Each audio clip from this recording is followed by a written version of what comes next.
Hey there, welcome back to the channel. In today's video, I'm going to be taking you on a walking tour around Seatran Ferry on my way back to Koh Samui. It only takes about an hour and a half from the mainland at the Dansak Pier in Surat Thani, and the cost is roughly 330 baht per person, roughly 10 US dollars. It's one of the quickest, easiest, and cheapest ways to get between the mainland and back to the islands, either Koh Samui or Koh Phangan, and I believe Koh Tao as well.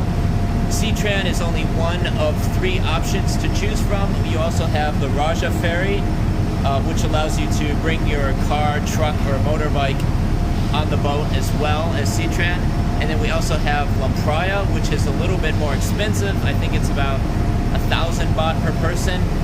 But one of the advantages is that it's a speed catamaran, so it gets you back quicker, only about 45 minutes compared to about an hour and a half.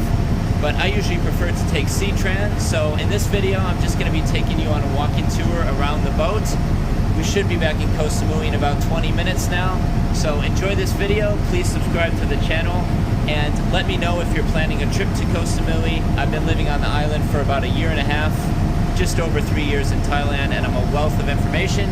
Check the links in the description below for some more resources, and thanks for watching. Please subscribe to the channel.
This is where you buy your tickets in Samui. Only about 330 baht. And here's the waiting area. So I think a lot of people right now are leaving from the full moon party back to the mainland. And you can also get a coffee right here as well, or a bite to eat. Lots of people leaving Samui today. Glad to be back. You can take one of these songtaos into town, Chaweng, Baput, pretty much anywhere you want on the island. It's like 100, 200 baht. Definitely the cheapest way to get to where you're going in Samui after you get off the boat. Or of course, you can also take a taxi as well. It's a little bit more expensive, but more comfortable, and possibly Grab too, or a motorbike taxi. So lots of different options to choose from. And now I have to find my motorbike, which we left here during our vacation.